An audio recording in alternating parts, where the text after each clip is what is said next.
लगदे भाईजान तुसा भांग पीती वदो मैं भांग पीती ना मेरे को लगता तू भांग पीती वदी जेरे तेको पता ही कोनी दुनिया दा तभी वर तुसा सिर्फ कमेंट दसे सो भांग कौन पीती वदे इहो या मैं जी। असलम वीवर मैं जावेद सुलंगी तो सुलंगी यूट्यूब चैनल जावेद सुलंगी देसी विलाग तो दोस्तों सर जो अज का विलाग है वो बहुत दिलचस्प विलाग है तो इतना एक दोस्त है वो इतना बाइक ते आए और वो इतना घूमता फिरता वधे आप गपशप करें कि वो इतना क्या करना आया वधे और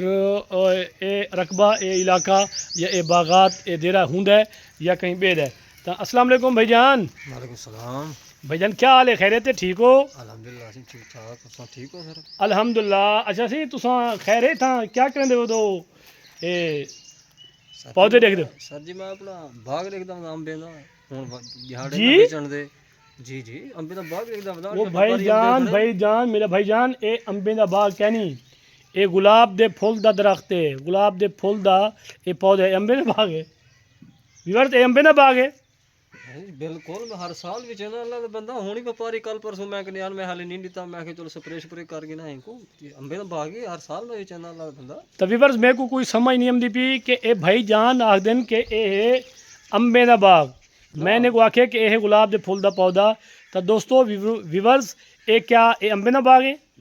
मेरा दिमाग ख़राब है यहीं असारे दोस्त दा दिमाग ख़राब है। वो भाई अंबे दा बाग है मैं हर साल भी चेंदा ये देरे दारी क्या बाकी हिंदे जोर दे चले ना खड़ा ये अगर ना होवे तो मैं चले सा बाकी मेरी सरकार है नौकर है। मेरे को पहले ये दसो कि अंब इतना लगदे केड़ी जात हैं ते घिन कौन वेंदे तुसां ने? ये देखो ये सारे अंब भी लगे पे ये बूर हाले चेंदे पेन बूर ये देखो फड़दे पेन बूर चेसन वाला विकसे पास विवर तुसां ए मेरे को ही समझ नहीं आंदी पी भाईजान ए अंब खरीद कौन कर वेंदे तुसां कने? व्यापारी आमदन कराची के व्यापारी आमदन मुल्तान दे आमदन इथा बड़े बड़े व्यापारी आमदन ये सारा देरा होने को देंदू असा ये लिबरल आमदन इथा भाईजान या मैं ख्वाब देखदा पिया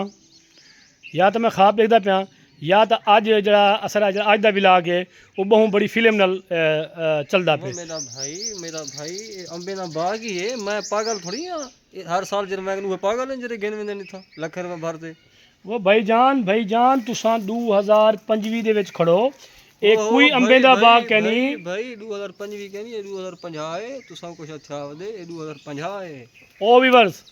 नवी गाल एक तो ये गुलाब दा फुल अंबे दा बाग है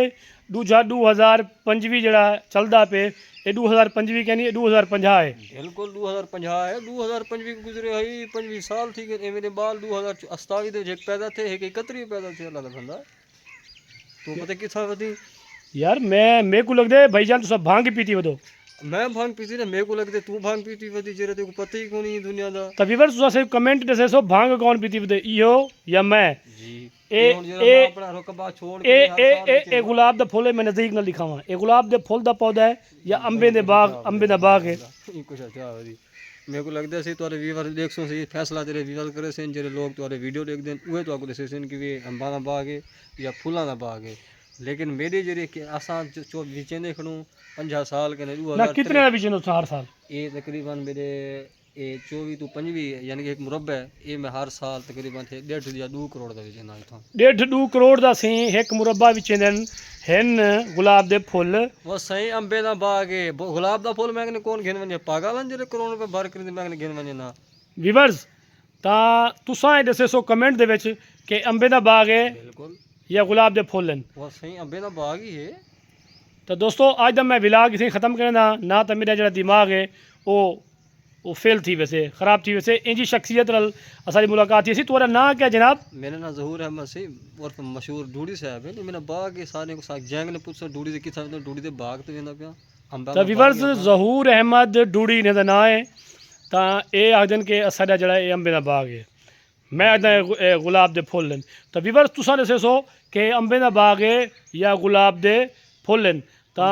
विवर्स जदों तुसां दसे सो कमेंट चेक करे सूँ उनके बाद असां एक नवा विलाग बड़े सूँ वल ही भाई जान करें असां मुलाकात करे सूँ और एक कमेंट चेक करे सूँ सारा कुछ वीडियो एक दिखे सूँ कि देखो विवर्स ने असें को क्या दसे कि अंबे दे बाग या गुलाब दे फुल उनके बाद जड़ा इंदे नाल सारी गल बात हो से ते हुण दसो से कोई इजाज़त।